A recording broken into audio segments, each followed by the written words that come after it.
First of all, thank you for taking the time. Absolutely. Given everything that we've seen on the 16th Street Mall, the Cherry Creek Trail over the last couple of years, do you believe that the city of Denver has an image problem?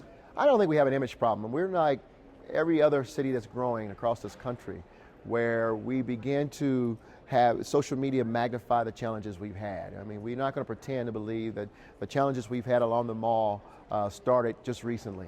I think social media has elevated them and exposed them a little more to the general public. Doesn't mean that we don't take them seriously and we begin to address them. They certainly have elevated them more to our attention as well. But in partnership with Downtown Denver, my administration has worked closely to try to address these issues, and we're going to continue to do so. We have tripled the amount of resources in terms of police patrols and enforcement on the mall than we have today. We're grateful for the residents that have notified us that they appreciate it, they see the difference. We know we still have a lot of work to do, and we're going to continue to do that. Now, the Cherry Creek Trail is one that, quite frankly, was like, wow, what on earth is going on down here? But we have a very coordinated effort going on right now with many jurisdictions from federal government, state, and local to deal with that issue. We are on it, and I guarantee you we're going to find a way to deal with that issue effectively. I want to talk about more of that in a second. The reason I brought up Denver's image issues because, as you know, we received some emails from your office from last month. And in that correspondence, we saw some real concern from the Visitors Bureau over what people are seeing. Letters from concierges worried about losing bookings, businesses worried about being affected. What do you say to those people when they clearly see an image issue? Well, I think you also got to look at the fact that every year we have continued to break tourism records here in Denver and in the state of Colorado. And so certainly we take those concerns, those letters and the concerns that are articulated in the letters very seriously. We need to continue to stay focused on making this city safe for not only our tourists, but the people who live here. And that's our number one priority, health, safety, well-being of every citizen in this city. We won't tolerate the kind of things we've seen. We have not set back. I was on city council when Hickenlooper dealt with it. I watched as Wellington try to deal with these same issues along the mall. The reality is that we're taking a very different, bolder approach. We can't arrest our way out of it. What we're doing is creating area restrictions. When you mess up on that mall, particularly the type of transgressions we've seen, you're now out of the area. You're not allowed in it.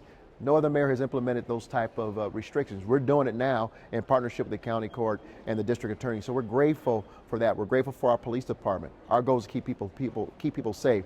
But let's not think that it is not hurting Denver. We don't take that approach. But let's also not overstate how it's impacting Denver, because we continue to break records in tourism, and we continue to have a number of companies that want to move downtown. I want to talk about some of the changes because I've been down there. I go to the 16th Street Mall a lot. I know there are more cops down there right now, as on the Cherry Creek Trail. But my final thought on the previous question is: are you worried that we may lose business down there? Absolutely, every day.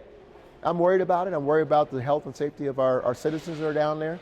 Absolutely, and we don't want that kind of image on our mall. We don't want that kind of image staining our downtown Denver, which I believe is one of the most vibrant, dynamic downtowns in the entire country. So are we worried? Absolutely, and that's why there's a sense of urgency on all of our part to make sure we address it. But we must address it strategically, thoughtfully, and in a way that we deal with the real problem and not just the symptoms. We can't hide the problem. Let's address it. And let's deal with it effectively. And that brings me to my next question is why now? Why are we seeing more police officers, a bigger presence out there now as opposed to a year ago when we started to see some of these issues, maybe even before that? Yeah, it's not just now. In fact, over the last 3 years, I have incrementally increased the number of officers that have been on the mall.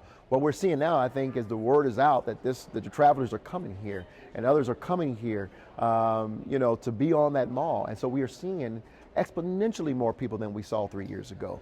2 years ago, last year. And so we've seen the numbers increase. I think this year what you see is us deciding we're going to take an even greater approach with the number of officers, and we're going to do some things that we hadn't done, such as the area restrictions, to really start to get to the head of this issue, and so that we can start getting the word out that this is not going to be tolerated in Denver. It's not going to be tolerated on our mall, and we're going to do some things that are really unique in the situation. Can the Denver Police Department sustain that amount of people, amount of officers there on the mall? We're going to work to embed this type of ramped up enforcement along the mall in our budgets going forward. We're already talking about it for our 2017 going forward. It's also a manpower issue as we try to train more officers. You don't want to continue to rob Peter to pay Paul.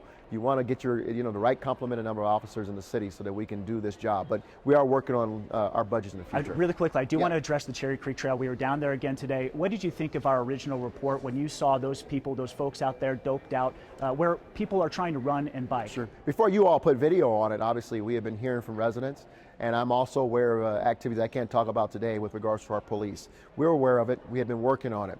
Obviously, the visual is alarming. You don't want to see those sort of things in your city or anywhere, about any city for that matter. That's a serious illness, and it's a very acute danger to not only individuals who are shooting up, but for the folks who are along that mall or along that trail, as well as our workers who are cleaning up that trail. So it's of great concern to all of us. But again, seeing it visually is always alarming. And you agree with the police department that you can't arrest your way out of the problem, so what do we do? Yeah, I said it from day one. This is a very complex issue when you're talking about people with this type of illness. It's not just about arresting people. It's about treatment. It's about area restrictions. It's going to be, we have a multi-agency approach to this. Again, not only on a local level, but we have the state involved as well as the federal government, and we're going to deal with it effectively.